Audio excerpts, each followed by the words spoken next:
are joined right now on the telephone from a legendary rocker that I just could talk to for hours, but we're going to do our best to knock it out, and then we're going to do a part 2 down the road. My friends, please welcome musician and legendary musician, sorry to overuse that word, Jimmy Recca. Thank you for being here. Hey, man. Buenas noches, Amigo. Where are you right now? Where am I? Yeah. I'm in a little town called Phoenixville, about 40 miles west of Philly. Okay, so you're in the east coast of the States, yeah. Yep. Let me ask you this. How long you been living there?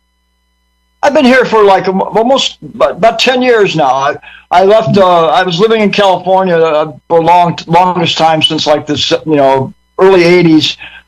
Back and forth. I lived in the Midwest for a while, but I co-managed a legendary studio called The Alley, which is a rehearsal place. It's well known. The owners, they're passed on and they moved it on, and it finally closed down. But it was a regular stomping ground for everybody. I mean, and it was like, I did like, set up the bands and run sound for them. We had Chili Peppers, Alice in Chains, everybody from Jackson Brown, all the guys from the Eagles, man. It's legendary. They can look it up. Check it out. I moved there. The place closed down, and I left there in like 2012, and came back east to spend it like a month in Detroit. And then I had some of my friends in New York City.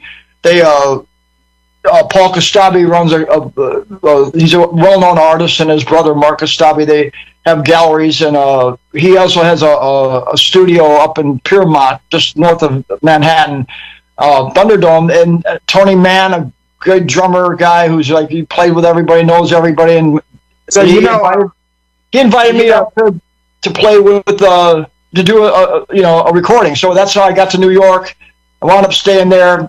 Met some people, and I didn't like staying in New York, so I kind of too expensive. I found my halfway point at Philly with a good person that I've been with for like 10 years almost. So just briefly, you obviously the people from Youth Gone Mad, right? Anya and Paul. Oh yeah, yeah. Paul's a great friend. He's a great guy, man. I love that guy, man. Yeah. I know you were born in 1953. You were in the Iggy Pop and the Stooges band from early 1971 until that first breakup there. What is it, like July 71 perhaps? Yeah, that was the last show that we did, just the three of us with Scotty and Ron and I. We did a final show at Wampler's Lake Pavilion. That was contracted by Pete Andrews, a legendary guy. God bless him, rest his soul. He just passed on like a couple of years ago.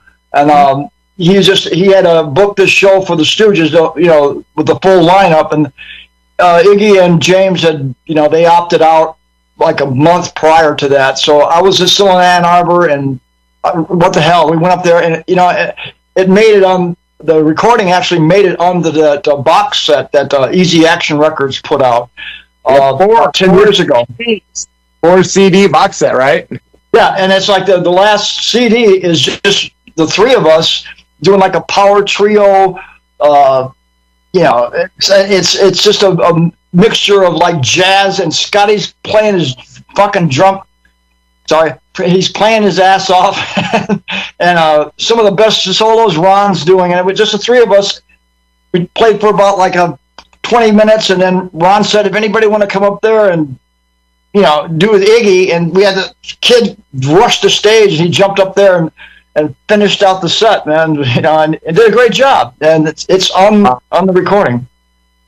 Wow, that's amazing, man. You were the guy that replaced Dave Alexander. Rest in peace to Dave Alexander. Yeah. You were the only other official bass player of the Stooges, aside from having. There was an interim with Zeke Zettner, who was actually their roadie, and he'd roadied with Alice Cooper, Scott Richardson, and he was well known, him and his brother, from the east side, Mount Clemens, and a brilliant sound technician. And they used him, they invited him to play bass in the interim when they first got James early in late in 1970. They had a couple shows they had booked.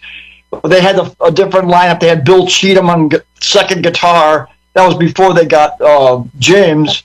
And when James joined the band, they still had one show they did, I think, with Zeke filling in on bass. But that it was like, just thrown together, and it was and they just they've had jobs booked, but Zeke was a great guy, and it just I don't think they should ever got rid of Dave. I mean, Dave was like I was so lucky and fortunate to know him. I met him early on going to visit him at the Grandy. Just briefly, how did you actually initially meet James Williamson? James, I met him at a party at a rich girl's house in Birmingham, Michigan. We all grew up I'm in the northwest side of Detroit, and I'm a city boy, but we lived on the fringes, and the Grandy Ballroom was like a couple of my backyard. And I go there I was going there when I was like 14 years old when it first opened. I used my brother's draft card, and it didn't matter because I knew everybody that worked there. And from my neighborhood, they just like, I wait till everybody gets in, and at the last minute, I'd walk on, the guy at the door and say, come on. Were you one of those musicians that was self-taught, and when did you start playing bass? Well, pretty much. I started playing bass in like 1966. I was a guitar player. I've been taking lessons when I was like 13. I don't know. When you're 13, I want to play baseball. I want to join the army. Whatever. But I picked up a guitar and I started learning chords from a kid in my neighborhood, Andy Reddock, who just passed on. Who was like, the guy should have been, a well-talented guy. His dad was a jazz musician and an artist, a painter, and we get together. I'm from a dysfunctional family. My dad worked during the day, and we had the whole house after school and on Saturdays. So we just Andy came over there, and Andy knew every Beatles song on the record, and he could play it good, and he taught me everything. Wow. Chords, and so I picked up the guitar, and I didn't start playing bass until I saw Vanilla Fudge at the Grandy Ballroom, and I saw Tim Bogart, and I said, that's my calling. I want to play bass. And that was about were you a Stooges fan prior to this then?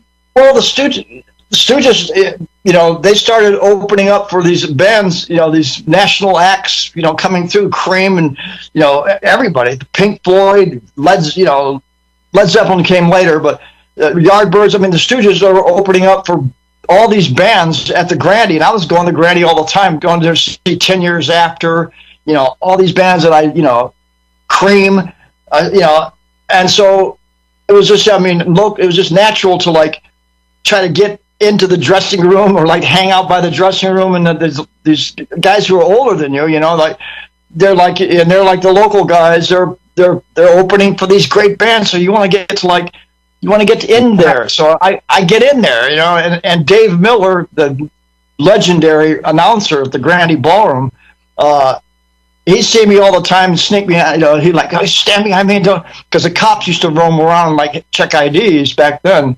And so I would just mix and mingle and, hook up. And when I met those guys in the Stooges, Ron and Dave were the first two guys I met. Wow. What was probably about 2 years before I joined the band, I was, I got to know those guys whenever I would go see them and they were opening up for a show, or even when they did their own shows, headlining, I would get to hang out with them. They would they take me in. It's so I got to know Ron and Dave, but Ron was still just kind of it's just a weird situation. But Dave would always talk to me because I was a bass player, It's just he was just, he was an interesting guy, and we got on well, Well, what was your first impression upon meeting Iggy Pop, James Osterberg? What was your first impression when you met the guy? People don't like that story I tell about, but it's true. I was, like I said, a local guy in Detroit, and I went to the Grandy, and I knew people, and I got in with people that were connected with Russ Gibb, who run the Grandy. And two of those guys, one of those guys, main guys, was a guy named John Finley. He was a local rock star hero. He played in a band, the Lords, that was connected with. He was an older guy, and he had long blonde hair, basically, but he was a drug dealer too. And so, you're talking about 1967, and this is like the hippie days, and acid, and those places were like, they were meeting grounds for places, people to drop acid and take whatever.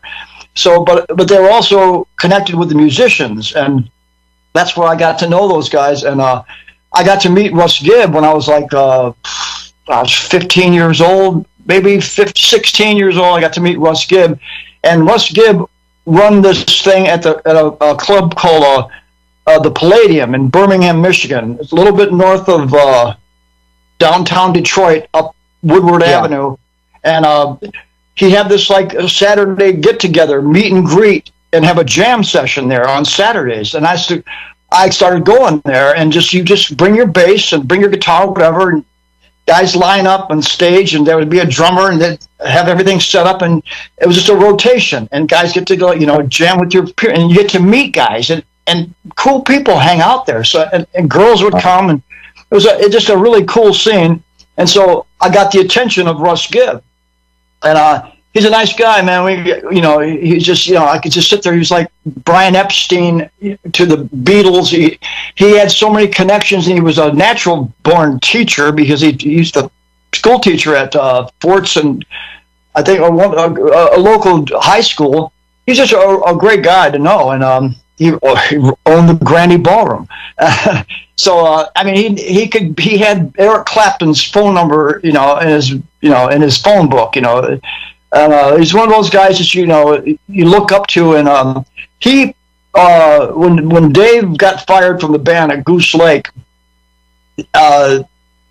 Russ Gibb was kind of like the interim. Like, he wanted to manage the Stooges, he wanted to manage Iggy, but he had no time for his, drug use or any kind of that shit, that they, he didn't have time for it. He said, you want to be professional. And those guys were moving up the chain. They had like this, second album going, and things were looking great for them. But there was an interim there where the drugs took over. And I don't like, I don't want to, it's their scene, but it's well known. And Iggy admits it himself. But at the time, Russ had said, got a hold of me and said, look, man, the Stooges are looking for a bass player, and I recommended you to him, and I'm setting up a meeting between you and Iggy at the Easttown Ballroom come Saturday night. Mad Dogs and Englishmen were playing. He gave me passes, and he said Iggy will be there. This is like before I met James Williamson, and I get there, and Iggy was late showing up, and he showed up, and he wasn't in any condition to talk business and, to meet me. And Russ Gibb kind of threw the towel at him and just said, nah, his meeting's over. Iggy left, and Russ turned to me and said, I recommend, and you take my advice, he goes, but stay away from those guys. Wow, my friends, that does conclude part one of our chat with Jimmy Recca from Iggy and the Stooges. I hope you enjoyed that. Part two is much longer. It's between 30 and 45 minutes, available on The Church of Rock on YouTube, of course. My friends, thank you for checking that out.